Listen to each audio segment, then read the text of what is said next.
Winter is coming. Heavy fog sits in the streets waiting to devour those that don't have proper lights on their cars. For that sole reason, I decided to equip mine with fog lamps. Either that or I thought they looked pretty cool and I had to have them. Make out of it what you will.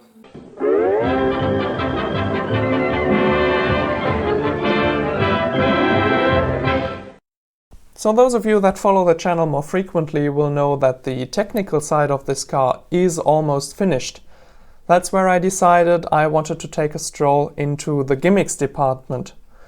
From Porsche, I already got these wonderful lamp visors. All they needed was a conversion from green marbles to red marbles. They just look a little bit better in my opinion, and then get installed into the lens rings.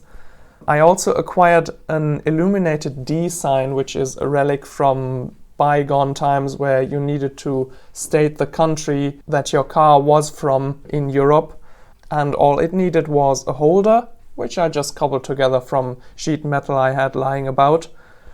And then I learned about fog lights. Regarding these lights, there is several options. You can go for the originals, which are way too expensive, or you can go for reproductions. And by skipping several chain links in the seller-reseller department, you can get down from 150 to 50 bucks a pair.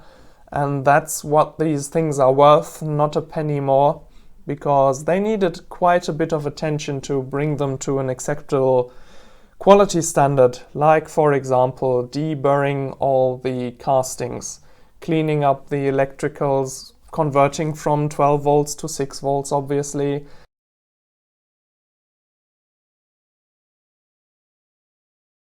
replacing the foamy stuff and hot glue with proper gaskets to seal them off against the weather, and finally of course switching from crosshead to slotted screws, which is an absolute no-go. It turns out I'm not the only crazy person in the family, because to wire these things up I was looking for cloth covered wires because they just look the part, and one of my distant cousins actually has a factory, a small one, in which he produces just that on a 100-year-old weaving machine, and he's got all the know-how about, covering the cloth in this special lacquer.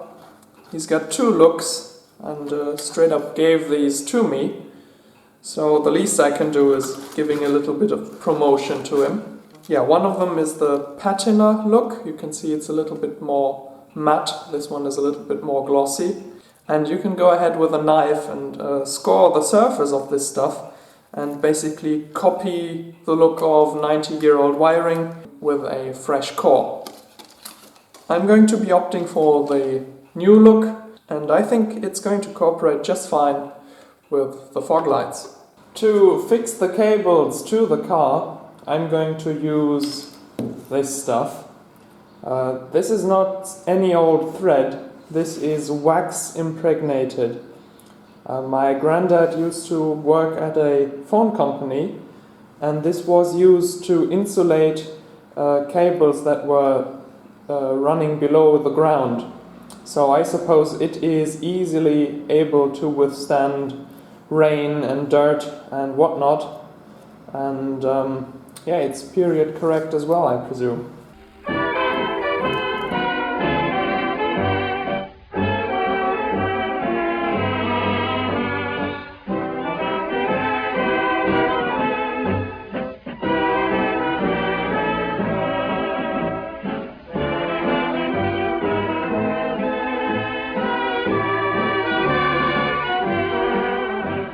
Somebody down the line of owners of this car must have thought shooting at the footwell would be a good idea.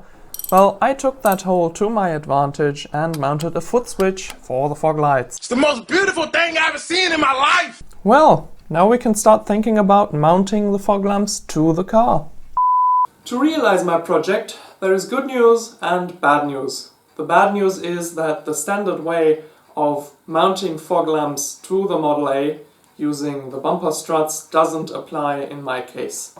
You see, I have the license plate at the front left of my bumper, which is exactly where the fog light would go, so it would illuminate the back of the license plate and not the streets, and so I can't put it there.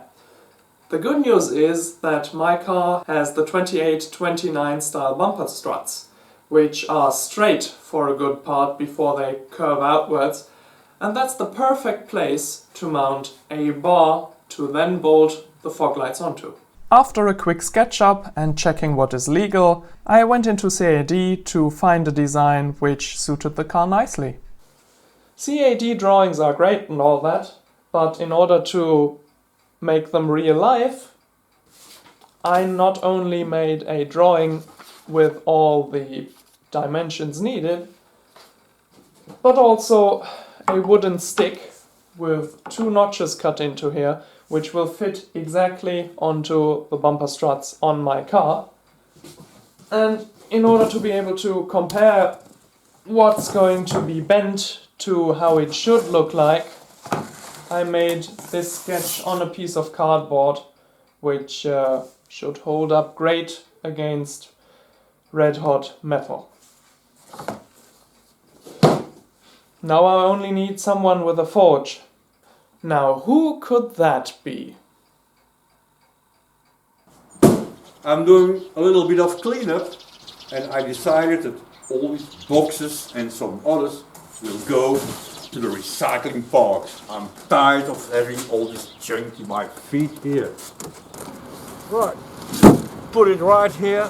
I go grab the rest. Whoops. That will be better.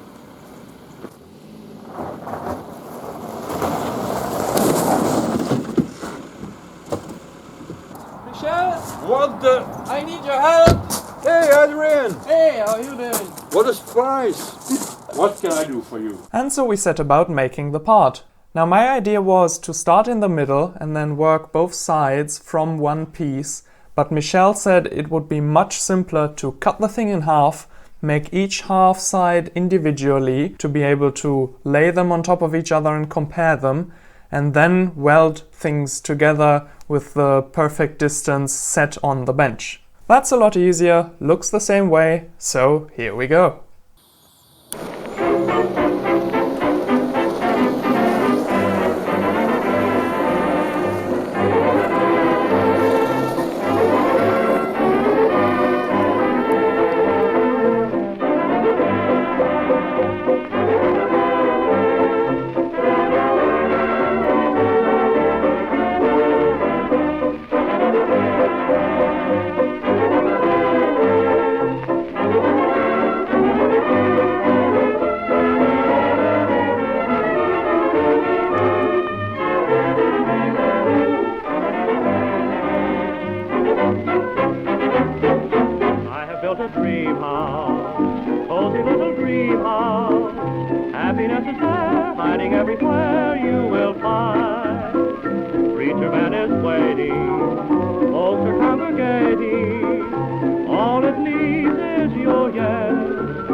For you and me, someday there may be tea for 3 in that little dream house that I built for you.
the part is finished.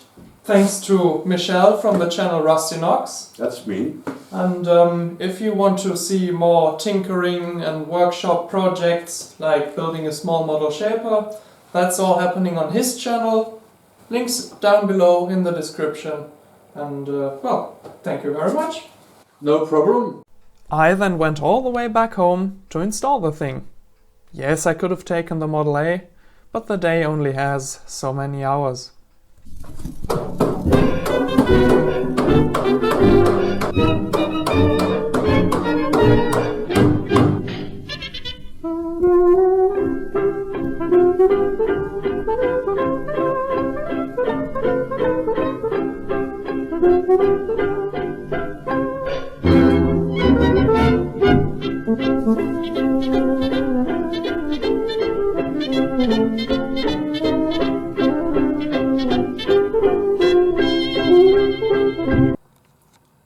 Well, I have to admit, I'm rather proud of the way I wired these guys in.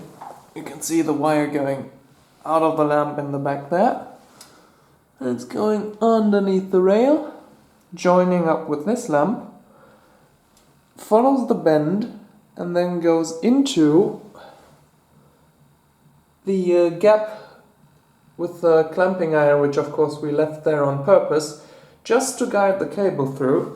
You may be able to see the cable poke about between the pins there, which keep it from falling down.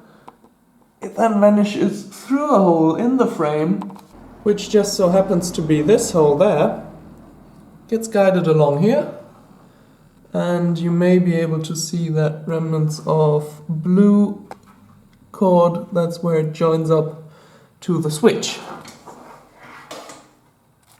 Looking in here, nobody will be able to tell.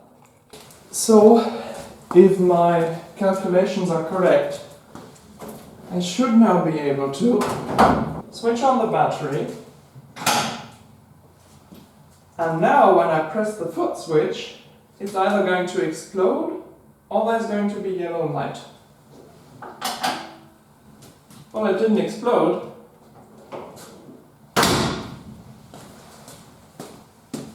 Cool. Yeah, I'd be afraid of that. Fits damn well with the city lights too.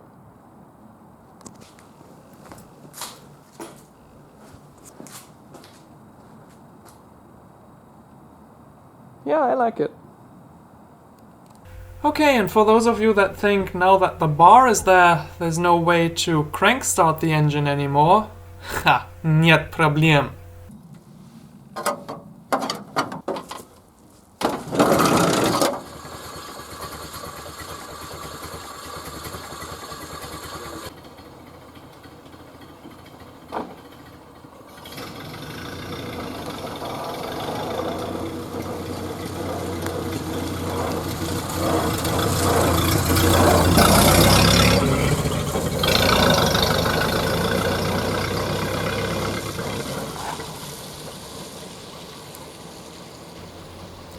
Alright guys, thank you very much for watching as always, and see you in the next one. Bye bye.